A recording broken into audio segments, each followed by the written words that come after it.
कैसे हैं आप लोग? अच्छे होंगे उम्मीद करता हूं मैं, और अच्छे ही रहें। दिल्ली पुलिस 2020 की भर्ती के लिए मैंने बोला था कि जीके जीएस के लिए मैं ऑनलाइन आऊँगा, और आज वो शो अवसर स्टार्ट हो चुका है। मैं आपको बता दूं कि आप सिलेबस डाउनलोड कर लेना पीडीएफ में, और उस पीडीएफ में देखेंगे जीके जीएस और जीए का सिलेबस जो है केवल 8 टॉपिक है। घबराने की आवश्यकता नहीं है, समय बहुत है, आप कवर कर जाएंगे उनको। सबसे पहले देख लेते हैं कि हमने 8 खंड में से आज अपना पहला खंड स्टार्ट किया, वो खंड है राज्य व्यवस्था और संविधान। राज्य व्यवस्था और संविधान है तो आपको पढ़ना किस प्रकार से लेना है, आपके मतलब की क्या चीज़ है, मैं वो बताऊंगा। बुक्स भरी पड़ी हैं, वीडियो यूट्यूब पे इतने हैं कि आप चाहे तो हो सकता है 3-3, 4-4 घंटे का इस पर जो है लेक्चर हो सकता है, लेकिन मैं सिर्फ वो देना चाहता हूं कि जो आपके मतलब का हो, तुरंत उसे गेन करो और आगे बढ़ो। ठीक, तो मैं चाहूंगा कि पहले आप इसका एक स्क्रीनशॉट ले लें। Okay, thank you. चलिए तो हम बात कर लेते हैं कि प्रस्तावना। अब ये मैं भारी भरकम लेक्चर नहीं दूंगा कि प्रस्तावना है क्या, इसका विकास कैसे हुआ। मैं तुम्हें कोई संवैधानिक विकास पढ़ाने वाला नहीं हूं, ना ही तुम्हें लॉयर बनाने वाला हूं, ना ही संविधान का कोई स्पेशलिस्ट। आप सिर्फ उन चीज़ों पे फोकस कर लीजिए जहां से आपका काम चल जाता है। प्रश्न यहाँ से पीसीएस में भी आते हैं, यूपीएससी भी पूछता है, सीपीओ और सब इंस्पेक्टर के भी प्रश्न यहीं से बनते हैं, ग्रुप डी और कांस्टेबल के भी यहीं से प्रश्न बनते हैं। लेकिन अंतर क्या होता है वो आज मैं क्लियर कर दूंगा। तो प्रस्तावना को जैसा कि आप पढ़ेंगे पूरी भारी भरकम लिखी हुई है, और हो सकता है कि आप कितनी भी कोशिश करेंगे आपको कंठस्थ नहीं होगी। कंठस्थ तो छोड़िए, अगर किसी बुक से आप पढ़ने की कोशिश करेंगे तो बहुत सारी चीज़ें हैं जो इसमें आपको समझ में नहीं आएंगी। वो काम मैं आसान करूँगा। हम भारत के लोग भारत को एक संपूर्ण प्रभुत्व संपन्न समाजवादी पंथनिरपेक्ष लोकतांत्रिक गणराज्य बनाने के लिए तथा उसके समस्त नागरिकों को आर्थिक सामाजिक धार्मिक न्याय, विचार अभिव्यक्ति, विश्वास, धर्म उपासना की स्वतंत्रता, प्रतिष्ठा और अवसर की समानता, इसी प्रकार से देखें तो आप पूरा लिखा हुआ है। व्यक्ति की गरिमा तथा राष्ट्र की एकता और अखंडता को बढ़ाने वाली बंधुता को सुनिश्चित करने के लिए दृढ़ संकल्पित होकर आज अपनी संविधान सभा में आपकी नजर यदि यहां जाएगी 26 नवंबर 1949, यहां तक तो ठीक है। ये जो है 26 नवंबर 1949, ये याद रखना है। ये जो ब्रैकेट में मैंने लिख दिया है विक्रम संवत, तो ध्यान से देना, इस पर बड़ा अच्छी तरीके से फोकस करना। विक्रम संवत वो है जो भारत का आधिकारिक कैलेंडर है, और उसमें एक डेट दे रखी है। जगह कम थी इसलिए मैंने पूरा नहीं लिखा है, उसमें डेट दे रखी है मिति मार्ग शीर्ष शुक्ल सप्तमी विक्रम संवत 2006 को इस संविधान सभा में संविधान को आत्मर्पित, अंगीकृत और अधिनियमित करते हैं। ये पूरी है। चलिए मैं 2-4 प्रश्न आपसे करता हूं कि जैसे कि प्रश्न आता है कई बार कि बताइए प्रस्तावना में या उद्देशिका में, संविधान की उद्देशिका में भारत शब्द का प्रयोग कितनी बार हुआ। देख सकते हैं फर्स्ट ये रहा 1 और 2। ठीक, तो आप जाहिर से कह सकते हैं कि कितनी बार हुआ, 2 बार। यूपीएससी प्रश्न करता है यहां से, तो उसका प्रश्न का लेवल थोड़ा हाई होता है। 4 सेंटेंस देगा कि निम्नलिखित में से संविधान की उद्देशिका के बारे में निम्न कथनों पर विचार कीजिए। इस प्रकार से होता है। पीसीएस ने लास्ट ईयर पूछ लिया संविधान की प्रस्तावना को क्या लागू किया जा सकता है। एसएससी, जीडी, कांस्टेबल या यूपी पुलिस या दिल्ली पुलिस, प्रश्न वो भी यहां से पूछेंगे, लेकिन उनका प्रश्न थोड़ा अलग होगा। हो सकता है पूछ लें कि कब अंगीकृत, अधिनियमित और आत्मर्पित किया गया। तो ये 3 वर्ड हैं, अंगीकृत, अधिनियमित और आत्मर्पित। अब भारी भरकम मैंने लिखी है, मुझे समय लगा, तो मैं समझता हूं अगर आपने स्क्रीनशॉट भी ले लिया होगा तो आप पढ़ने का प्रयास करेंगे तो उतना अच्छे से आप समझ नहीं पाएंगे। चलिए इस पूरे को हम क्या करते हैं, एक छोटे से फ्रेम में इसको फ्रेम करते हैं। हमारा काम होता है कि बहुत जो क्लिष्ट चीज़ें हैं, जो उलझी हुई चीज़ें हैं, उनको क्या करना, बहुत ही फ्रेम कर देना। तो हम आपको इसको बहुत शॉर्ट में बताते हैं। तो शॉर्ट में बताने के लिए मुझे ये सब जो है इरेज करना पड़ेगा। तो अब सबसे पहले हम आ जाते हैं कि इसको हम बिल्कुल शॉर्ट कैसे कर सकते हैं कि ये आपको उंगलियों पर याद हो, और ख़ास करके वो चीज़ें जो आपके लिए बहुत महत्वपूर्ण हैं और आपको याद रखनी है। तो इसको शॉर्ट करेंगे। तो शॉर्ट करने का सबसे आसान तरीका यही होता है कि पहले कॉपी तो नहीं रखते होंगे मुझे जहाँ तक उम्मीद है, स्क्रीनशॉट लेते रहना, वहीं से आपका काम चल जाएगा। चलिए तो सबसे पहले देखें, हम भारत के लोग भारत को एक, बस स्टॉप, यहां से इतना तो याद रहेगा ना, हम भारत के लोग भारत को एक चाहे तो इंग्लिश में लिख लें SSSDR।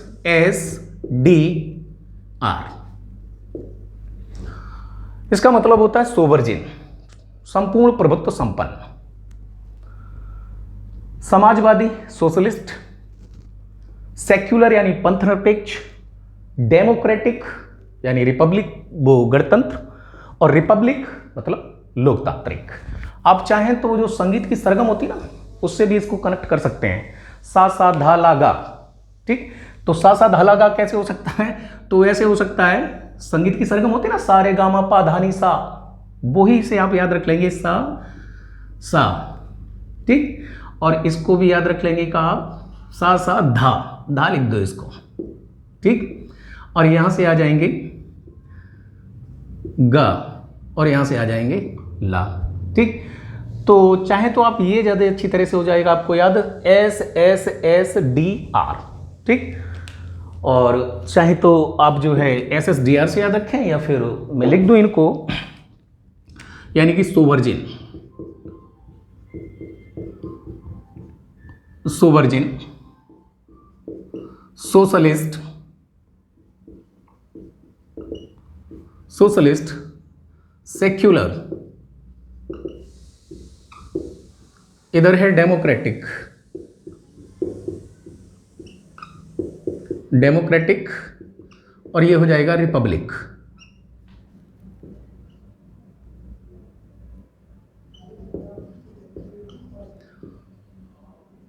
काफ़ी दिन बाद पढ़ा रहा हूँ, वर्तनी संबंधी आपको यहाँ पे मिस्टेक मिल सकती है, सोशलिस्ट को सही से नहीं लिख पाया मैं, इसके लिए क्षमा चाहूँगा।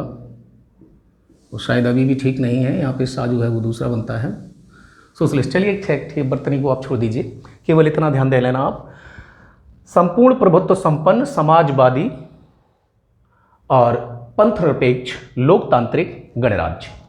आपको इतनी गहराई में नहीं जाना है। कारण क्या है मैं आपको बताऊं, यदि आप कोई हायर लेवल का एग्जाम दे रहे हैं, सपोज करें आपके दरोगा का एग्जाम देंगे या फिर आप यूपीएससी का पेपर देंगे, तो उसमें इसका क्रम पूछता है कि भारतीय संविधान की प्रस्तावना में निम्नलिखित शब्दों का जो क्रम है वो क्या है। तो यहां से वो आप याद रखना पड़ता है SSSDR, यानी कि सोवर्जिन, सोशलिस्ट, सेक्युलर, डेमोक्रेटिक, रिपब्लिक। ले लीजिए स्क्रीनशॉट। ठीक, आगे बढ़ते हैं। अब हमारा थोड़ा सा इसमें एंगल चेंज हो जाता है।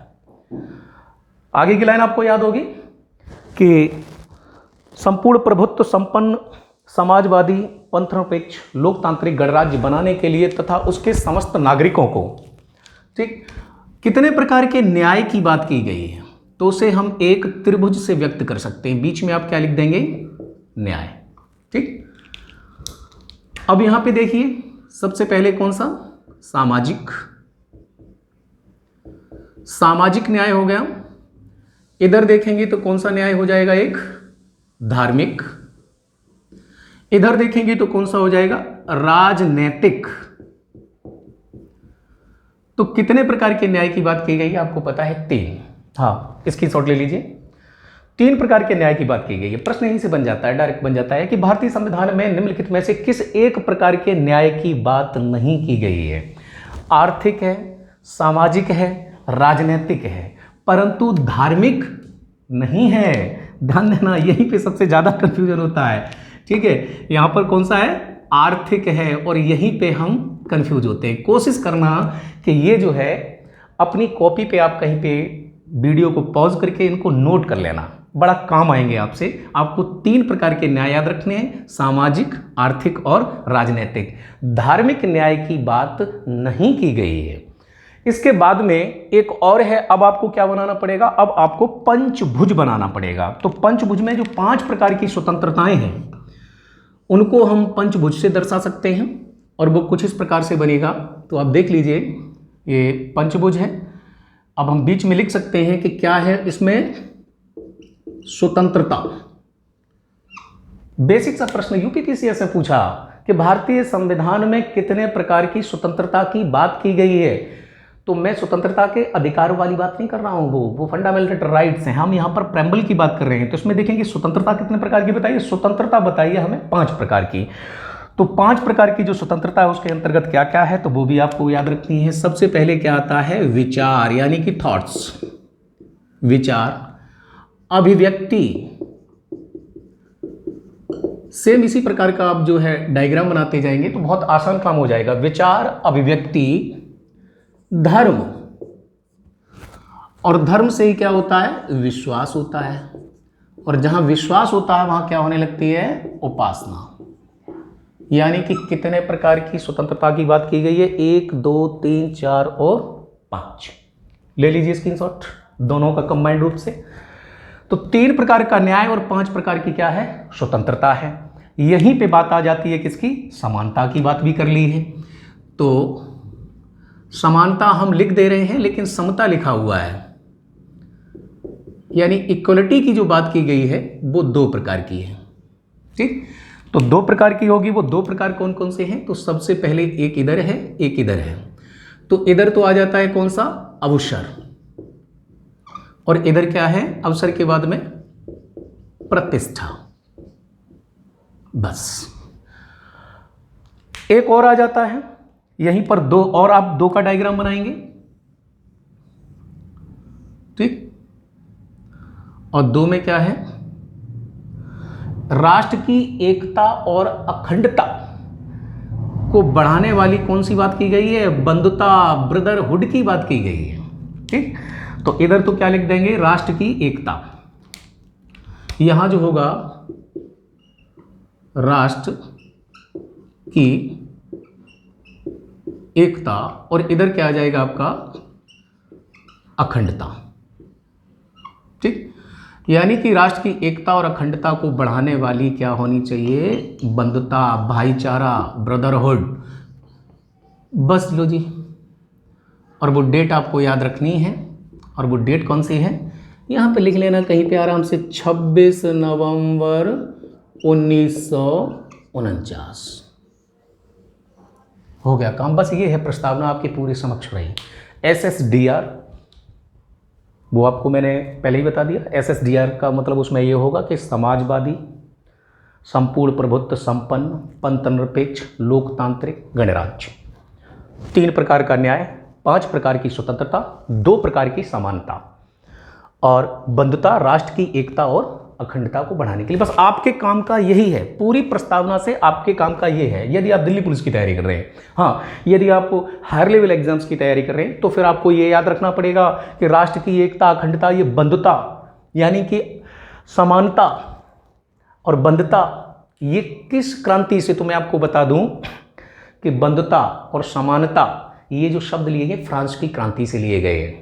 फ्रांस की क्रांति के जो नारे थे उन्हीं को हमने अपनी प्रेम्बल में क्या किया, स्थान किया। लेकिन वो हायर लेवल की बात है, आपका काम यहाँ से चल जाएगा कि इस प्रकार से आप इसको याद रखेंगे और यहाँ से क्वेश्चन बाहर नहीं जाएगा, आई एम श्योर। ठीक, एक तो ये याद रखेंगे 26 नवंबर 1949 को, और आपको पता है कि पहले इसे विधि दिवस के रूप में मनाते थे, परंतु अब इसे क्या कर दिया, संविधान दिवस घोषित किया गया है। कब, 26 नवंबर। क्यों किया गया, क्योंकि इसी दिन हमारा क्या हुआ था, संविधान को आत्मर्पित, अंगीकृत और लागू। ये तीनों वर्ड आप याद रखेंगे।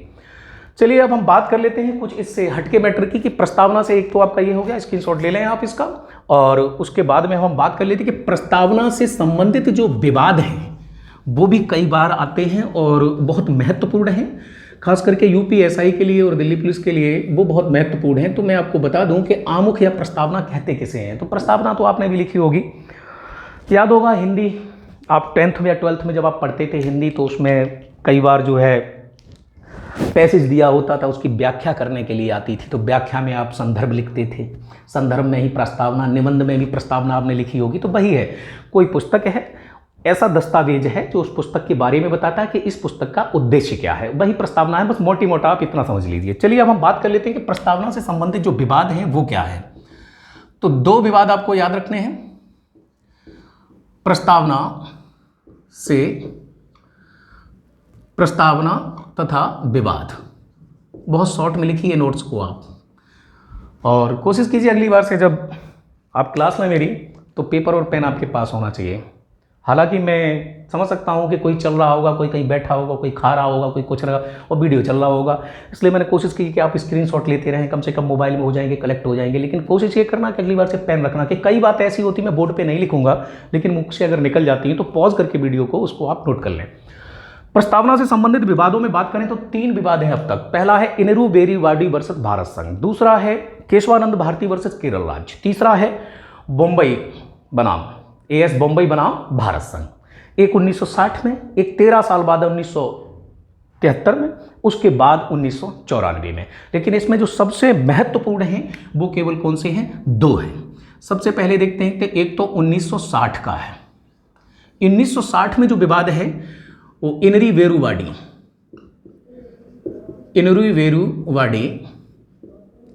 वर्सेस भारत संघ बस ध्यान देना है कि इस विवाद का पृष्ठभूमि का तो बहुत लंबी है, शायद 2 घंटे भी कम पड़ जाएंगे कि इसका विवाद क्या है मैं आपको समझाने में, क्योंकि वो बहुत बड़ी ऐतिहासिक पृष्ठभूमि से है। लेकिन इतना ध्यान रखना, ये जो है ये भारत की संप्रभुता से जुड़ा हुआ प्रश्न था, क्योंकि संपूर्ण प्रभुत्व संपन्न, ये जो वर्ड लिखा हुआ उद्देशिका में, इसी से रिलेटेड ये था, एक बहुत बड़ा विवाद था। तो उसके अकॉर्डिंग यदि हम देखें तो संप्रभुता से रिलेटेड था। आप कहेंगे अब ये संप्रभुता क्या होती है? तो मैं आपको बता दूं कि संप्रभुता का मतलब ये होता है, जैसे आपने देखा अभी कि भारत और चाइना के बीच में, या भारत का पाकिस्तान को लेकर कश्मीर के साथ में जो मामला है और बॉर्डर डिस्प्यूट है जो भारत और चीन का भी है, तो अमेरिका कई बार प्रस्ताव रख चुका है कि मे आई हेल्प यू, मतलब मैं मध्यस्थता कर दूं। भारत ने मना किया, नहीं, ये हमारा मामला है भाई, हम प्रभुत्व संपन्न है, हमारे मामले में आप दखल नहीं दे सकते हैं, ये होता है मामला। ऐसा ही मामला था कैसा? वेरुवाडी का 1960 का मुकदमा था।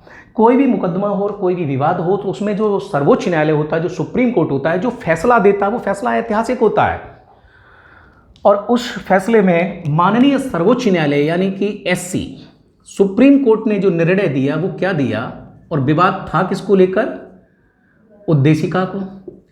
तो उद्देशिका को लेकर के जो माननीय सर्वोच्च न्यायालय ने निर्णय दिया, वो निर्णय क्या दिया कि उद्देशिका जो है वो संविधान का भाग है या नहीं है, बस इतना ही था। तो उद्देशिका संविधान का भाग नहीं है, ये निर्णय दे दिया जी, संविधान का अंग नहीं, मना कर दिया। बोले कि नहीं नहीं नहीं, वो तो लिख दिया था उसमें संपूर्ण प्रभुत्व संपन्न, उसमें संशोधन नहीं किया जा सकता है। अब फिर एक मामला आ गया, और वो मामला आया कब? वो आया मामला जो है आपका 1973। 1973 में आया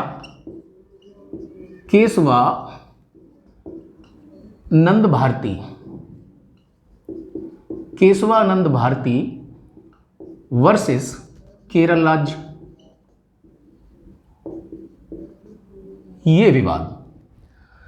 ये विवाद भी संविधान की उद्देशिका को लेकर के ही था। क्या इसमें सुधार किया जा सकता है या नहीं किया जा सकता है? अब देखिए, माननीय सुप्रीम कोर्ट यानी एससी सर्वोच्च न्यायालय भारत का अपने 1960 के इस फैसले से ही यू टर्न ले गया, पलट गया, और उसने क्या कहा? अरे नहीं नहीं नहीं नहीं, संविधान यानी कि जो प्रस्तावना जो है, प्रस्तावना संविधान का अभिन्न अंग है। ये लो जी, ये बोल दिया। किसने कहा? एससी यानी कि सुप्रीम कोर्ट ने, माननीय सर्वोच्च न्यायालय ने अपने ही फैसले को क्या कर दिया? यहां पलट दिया, यू टर्न ले लिया। तो 2 विवाद आपको याद रखने हैं, पहला 1960 का है और दूसरा 1973 का है। केशवानंद भारती वर्सेस केरल राज्य, वेरुवाडी और वर्सेस भारत संघ, 2 विवाद हुए। इन विवादों के बाद में हुआ क्या? अब आप देखिए, थोड़ा सा ले जाऊंगा आपको, थोड़ा आउटसाइड में ले जाएंगे। संविधान का अनुच्छेद 368 क्या करता है? संसद को संविधान में संशोधन करने की शक्ति देता है जी।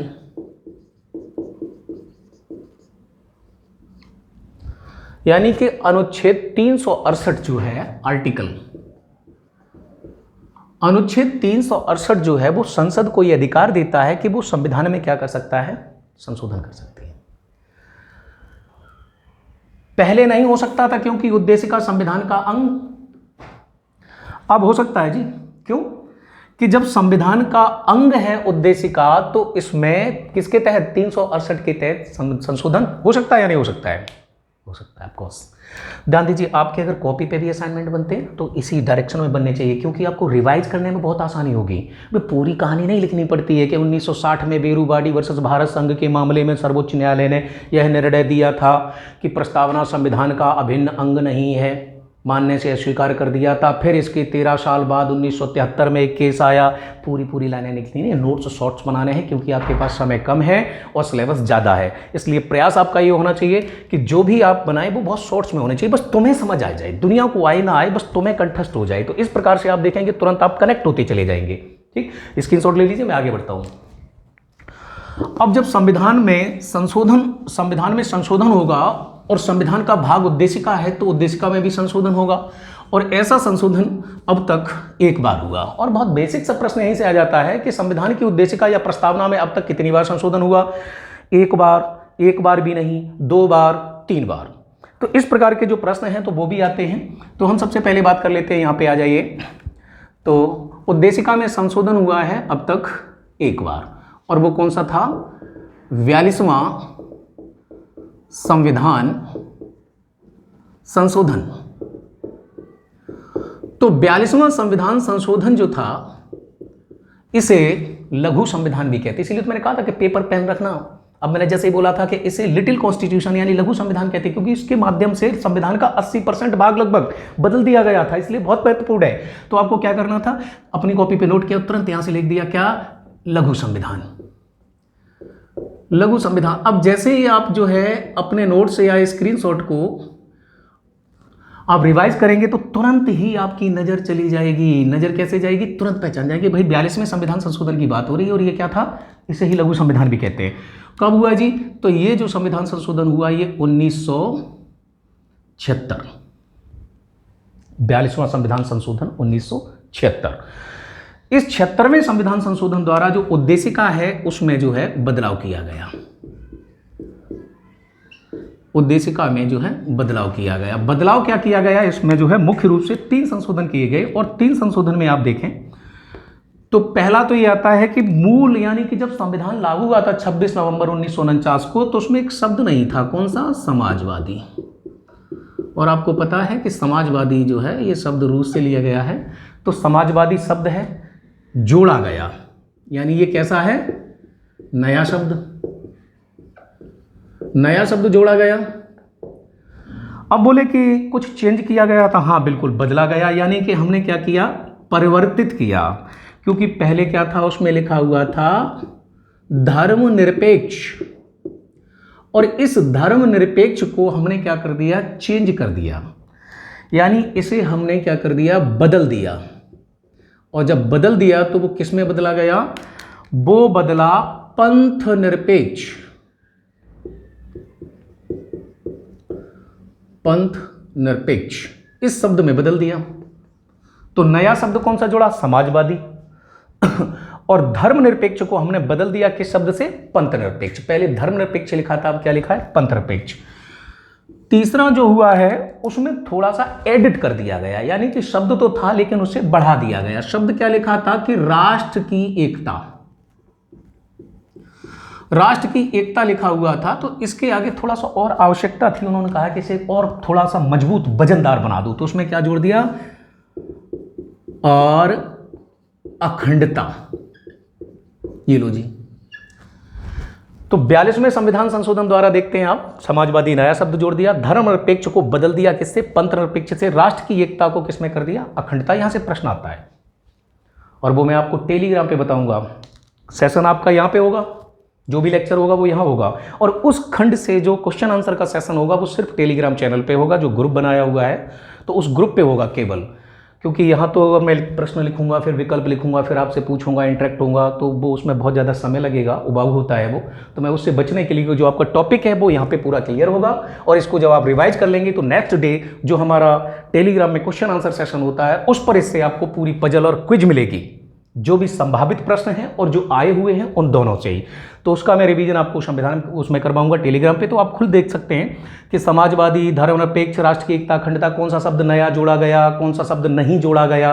तो आपको पता है कि एक ही वर्ड आपने दिमाग में रख लेना, कल्याणकारी। ये 3 विकल्प तो होते ही है, एक कल्याणकारी और लिख देता, समाजवादी, लोकतांत्रिक, कल्याणकारी, और इस प्रकार से किस एक शब्द का उल्लेख भारतीय संविधान की प्रस्तावना में नहीं है, तो कल्याणकारी कहीं पे भी नहीं लिखा हुआ है, अपने दिमाग में डाल लेना ये बात। तो कुल मिलाकर के आपको 42वां संविधान संशोधन द्वारा हुआ। अब यहां से आपका काम चल जाएगा दिल्ली पुलिस के लिए। लेकिन जो यूपीएसआई की तैयारी कर रहे हैं और जो यूपीएसआई या अदर एग्जाम्स के लिए आप तैयारी कर रहे हैं जो हायर लेवल का है, कम से कम स्नातक लेवल का है, तो उससे यहाँ से काम नहीं चलेगा, वहाँ से और थोड़ा आपको डेप्थ में जाना पड़ेगा कि उद्देशिका को किस किस व्यक्ति ने क्या क्या कहा है, स्टेटमेंट किसने कहा, संविधान की कुंजी किसने कहा, संविधान का आधार किसने कहा। इस प्रकार के कई प्रश्न जो है उद्देशिका से आ जाते हैं। बट अगर आप कांस्टेबल लेवल की तैयारी कर रहे हैं तो मैं समझता हूँ दैट्स इनफ फॉर यू कि उद्देशिका बस यहाँ से समाप्त हो जाती है आपकी। हाँ, थोड़ा सा डिस्कस कर लेता हूँ, थोड़ा एक्स्ट्रा ज्ञान दे देता हूँ आपको मैं। इसको इससे क्यों बदल दिया गया, इसमें क्या प्रॉब्लम थी? कई बार प्रश्न आता है कांस्टेबल में यहाँ पे कि भारत एक पंथनिरपेक्ष राष्ट्र है। पंथनिरपेक्ष राष्ट्र का अर्थ होता है सभी धर्मों की स्वीकृति, सभी धर्मों को अस्वीकार कर देना, भारत का कोई भी धर्म ना होना। इस प्रकार के विकल्प देता है तो अपने दिमाग में हमेशा रखना कि भारत का अपना कोई धर्म नहीं है, वो किसी भी धर्म को स्वीकार नहीं करता है और सभी धर्मों को समान रूप से देखता है। ये इसका अर्थ होता है पंथनिरपेक्ष का।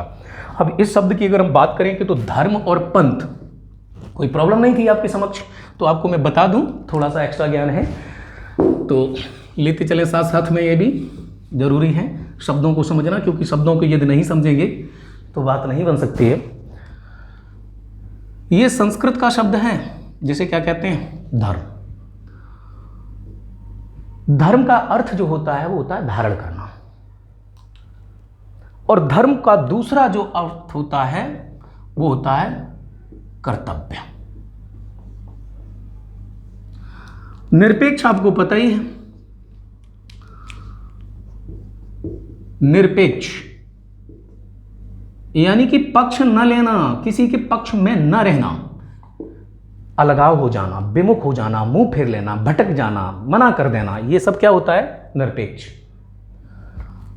अब इसे थोड़ा से कनेक्ट करके आप देखिए क्या लिखा है कि भारत एक धर्मनिरपेक्ष है या पंथनिरपेक्ष। धर्म का अर्थ क्या हुआ, कर्तव्य। क्या भारत धर्म अपने कर्तव्य से विमुख हो सकता है? नहीं हो सकता ना, इसमें प्रॉब्लम थी। इसीलिए हमारे संस्कृत के जो प्रकांड विद्वान थे, जब उन्होंने अध्ययन किया प्रस्तावना, तो उन्होंने बोला कि हाँ प्रॉब्लम है कि जी धर्म तो कर्तव्य होता है।